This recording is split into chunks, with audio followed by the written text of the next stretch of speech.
Hi,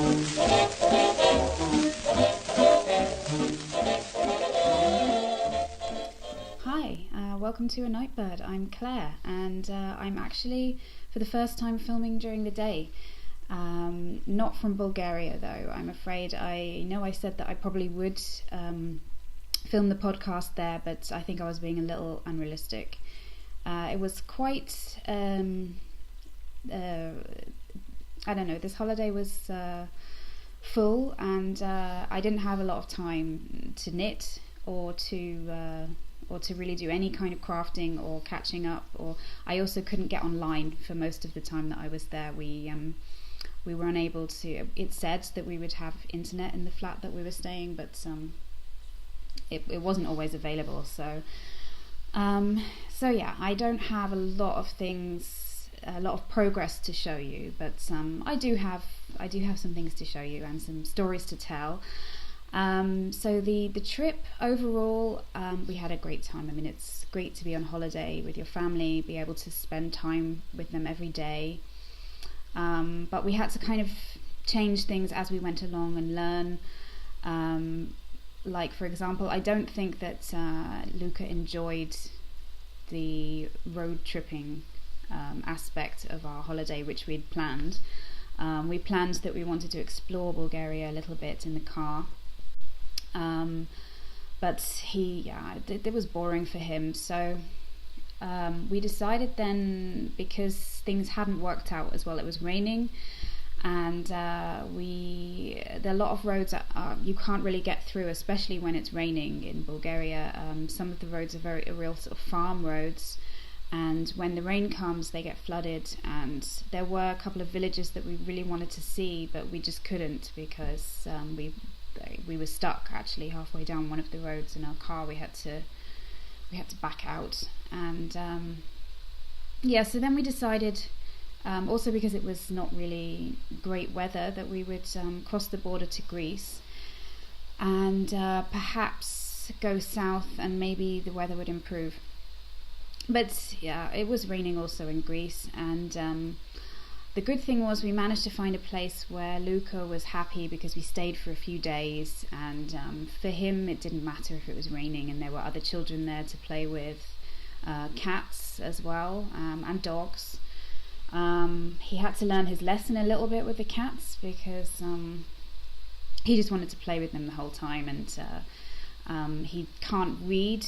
I mean, I can read a cat. If I see a cat sitting on a wall and its ears are kind of like this, I know that it doesn't feel like being stroked or disturbed, in fact, in any way. But Luca, if he sees a cat, he just wants to play.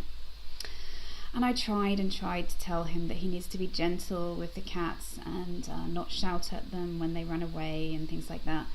And in the end, one cat did actually scratch him, and he was quite disappointed, but I couldn't tell him. In the end, the cat had to tell him. So I think he learnt then that you need to sort of show a bit of respect with animals, and in the end, it wasn't that he had a fear of the cats. He just kept his distance a little bit, which was good.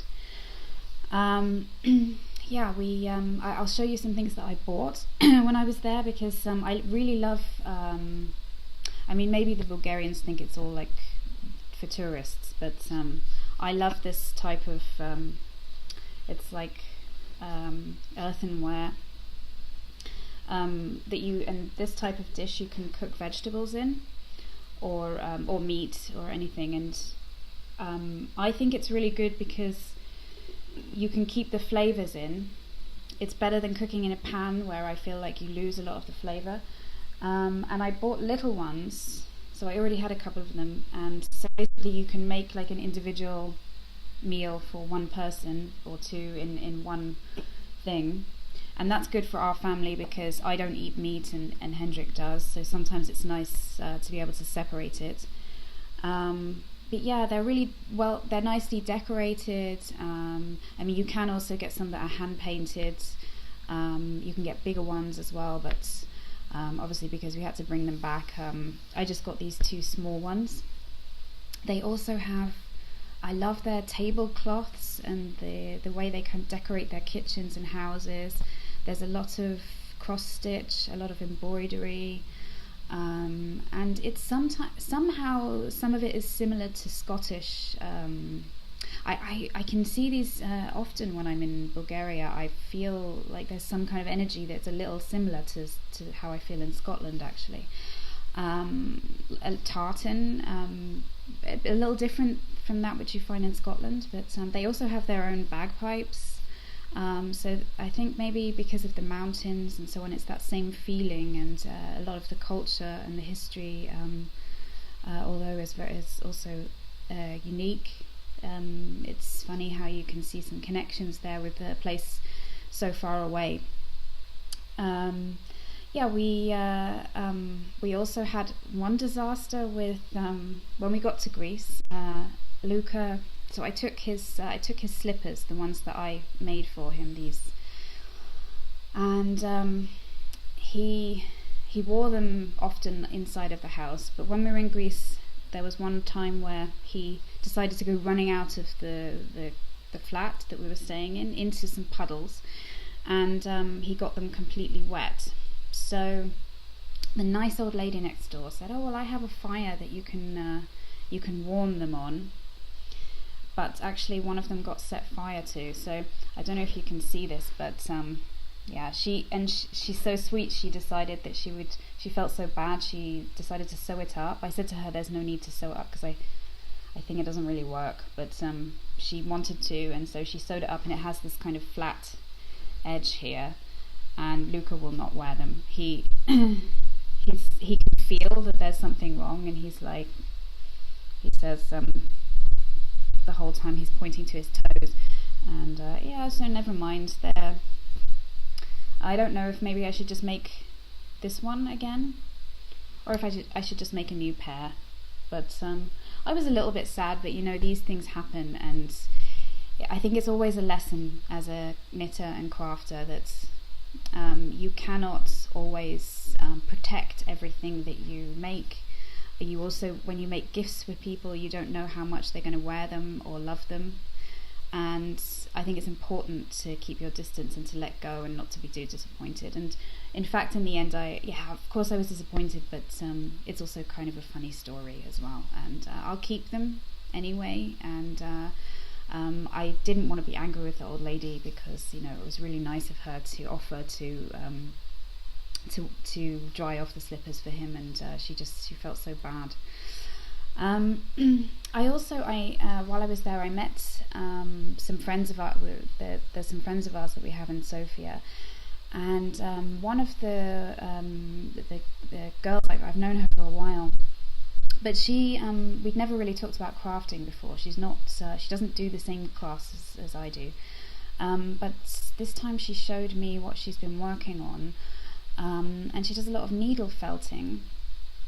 She's got some really, I think it must take forever. She's really done sort of blankets where there are flowers all over, and it takes her ages to do these things, and she also dyes her own fibre. And I was also interested in where she got her wool from. So it's Bulgarian wool that she uses, and it's in this. It's like roving, a very, very hard and very scratchy kind of roving. But for what she does, it's perfect, and she treats it with special oils and so on once she's felted it, and it feels really soft then when she's finished with it. And she also makes flowers, chains of flowers with this roving that she does it all by hand. And I thought that was really interesting, and something that I might have a go at in the future. Maybe when I see her again, if I spend a little bit more time with her this time, she can show me how she did that. So I thought that was really, I think it's something there that a lot more people do, is a lot of handcrafting, especially with these, like I said, the tablecloths I saw with the cross stitch. It inspired me a little bit that I would quite like to have a go at doing something like that, but it's also very, very time consuming, and at the moment I have a lot of catching up to do on my projects. I'll show you the things I made for Luca's Easter basket. I said I would knit a kitten, but again with this, I really felt under pressure this month because of the holiday and not having that much time to knit, and I decided I would sew a kitten instead, which was a little faster. So here she is. This was a really simple pattern which I'll put a link to in the show notes, cutting 2 circles, and I actually filled her with, so the head is filled just with normal polyester filling, and the body I actually used tapioca. It's like a grain, so it's a bit like a beanbag feeling, so it makes it a little heavier so she can sit. And I did make an egg cozy, but I knitted the egg cozy. So I must say that because there was also chocolate in the basket, that they got a little neglected. But maybe he'll play with them now that we're back and the chocolate is gone. So yeah, I'll show you my knitting and the progress that I have made, although it's not a lot. I'll just show you the things that are not part of any of our knit-alongs or anything. And I actually didn't take both of these projects. I only took my bolero and this sweater here to Bulgaria because I didn't want to take a whole load of knitting with me. So I made some progress on the sweater. I just need to knit a little bit more before we get to the shoulders and the stripes that go across. This is a great project for driving, or for I think I probably did maybe more work on this than I did on the bolero because that needed a little concentration, but on the other hand I felt like I should do my bolero because I have a time limit on that. And anyway, I'm happy with how this is going, and I might be able to get that finished by next month. We'll see. I'm not putting any more pressure on myself. Then there's the cardigan, which I don't think I've done much of at all since I last showed you. I didn't take it with me, but I think I've done maybe 10 rows or something.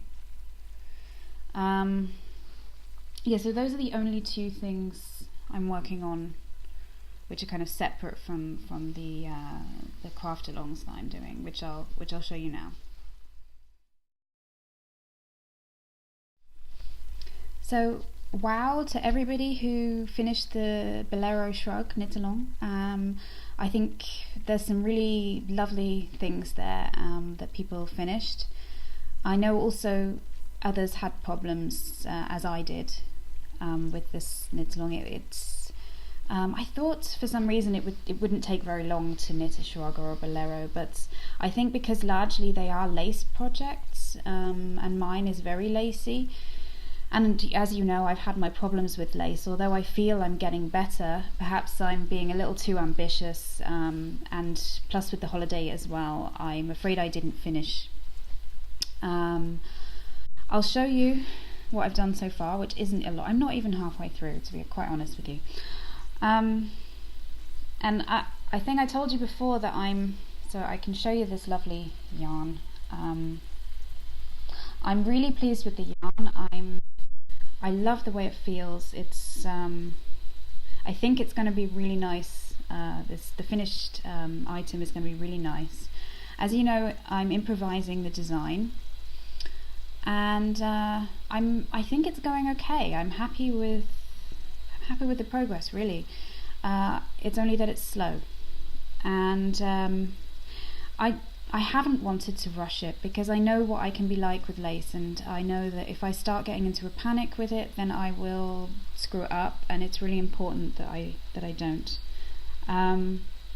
So the plan is that there'll be 2 sleeves, which I will actually seam, and then I think I'm also going to do 1 pattern repeat, or maybe 2, I'm not sure, at the back, going in this direction. I'm not sure if I will then pick up stitches and make a collar. I think I'll see how it looks first, and then yeah. But such luxury yarn I've never knitted with, and it's really I don't want to waste it. I might use this yarn again if I to knit this type of thing. I think it's really important because as it's going around your shoulders, and especially with a summer dress or whatever, I think it's going to be against your skin, and also you don't want it to be too hot, but you want it to be able to sort of keep you warm, and I definitely think it's the right yarn. I love the colour as well, so yeah, in that sense I'm really treating it as a project I want to be very careful with, and I will take my time. But I really hope that I can catch up this month. I'm going to keep my other projects to a minimum, and then we'll see what happens. I'll announce the winners, who are, you're going to win actually some of this yarn. Actually, I've got the colours over here, hang on. They're a little out of reach. So there's one skein each, so there's 2 winners, and first prize is that you get to pick the colour. So the first winner was Spinnerin, that's her name on Ravelry, her name's Erin, and these are the 2 colours we have. I think they're both gorgeous colours, but as you're the first winner, Erin, you can pick the colour. So and the second winner is, her name is Anaulus, I think that's how you say it, that's her Ravelry name. Name is Anna.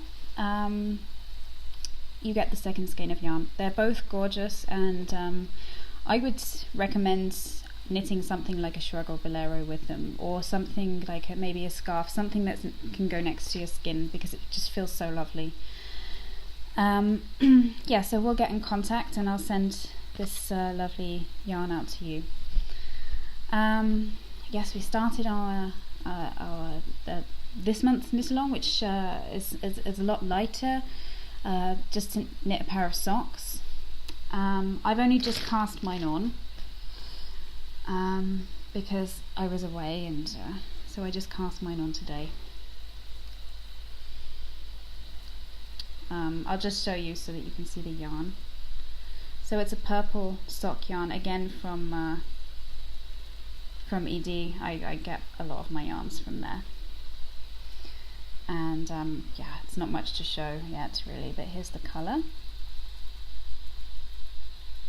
And they're really pretty socks with a nice lace pattern down the side.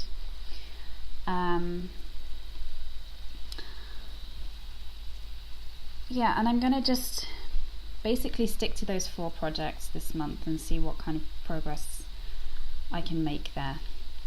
I also said that I would announce always the next craft along, and I would really like for next month to start. It's going to get warmer. I don't know about you guys, but I'm kind of winding down on the knitting at the moment, and I would like to do my first sewing challenge. So any of those out there who are up for that, I know not all of you are sewers, but some of you who have actually never done patchwork or quilting have said that they're interested, so this might be a great first project for you. Was basically to make 1 square. So I can show you an example. So you can make something simple like this. It can be whatever pattern you like, with however many combinations of fabrics you'd like.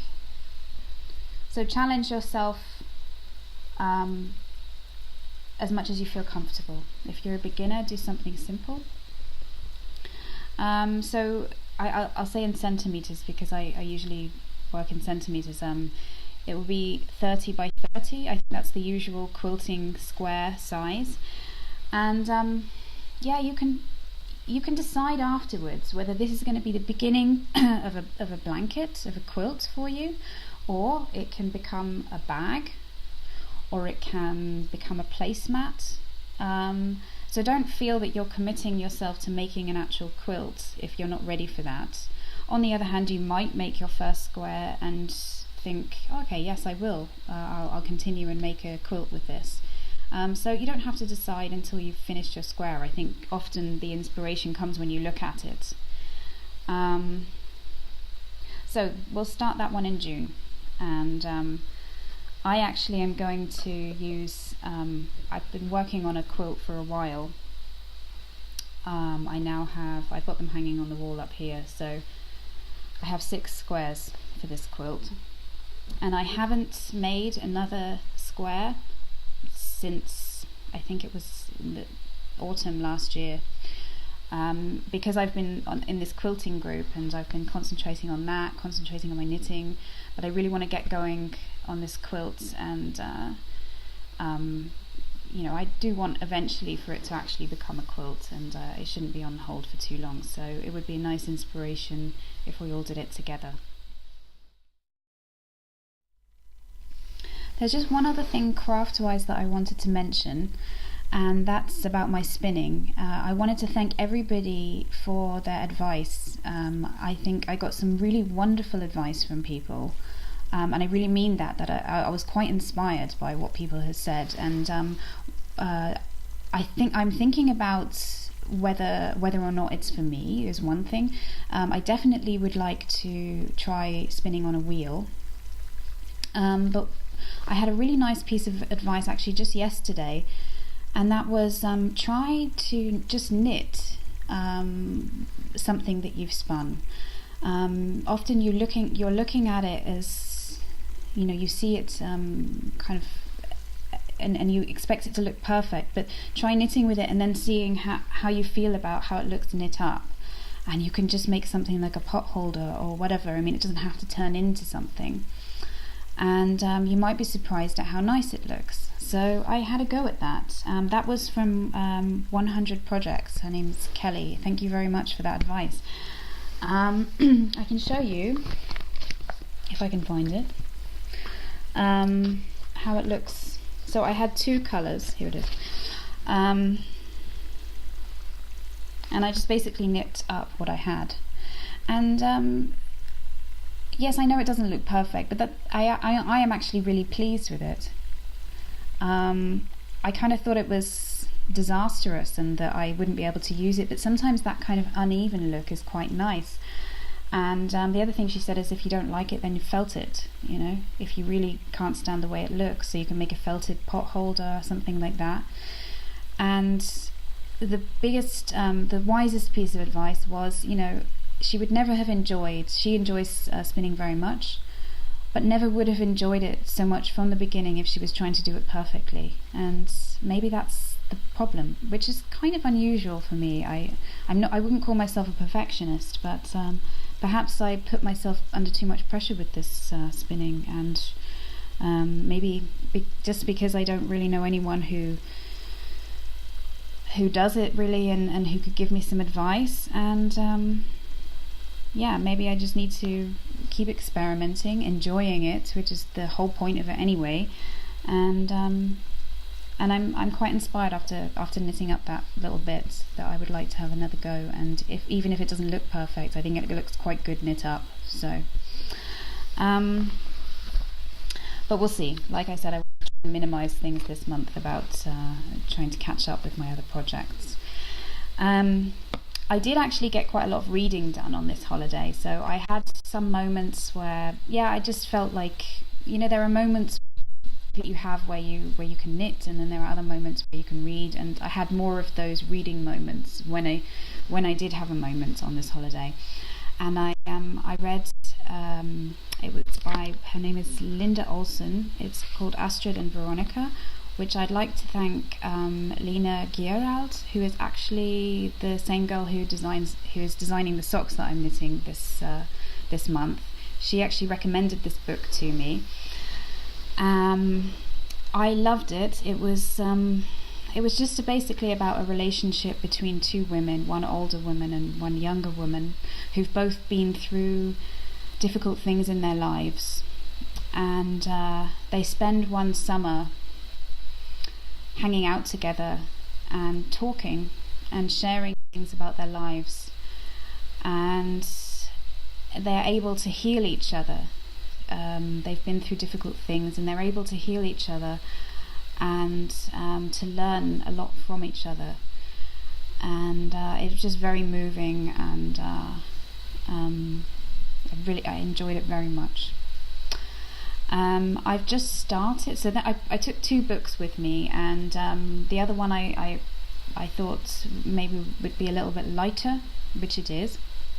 So it's I've almost finished it as well. It's called Leaving Paradise, and I've forgotten who it's by, but I'll put it in the show notes.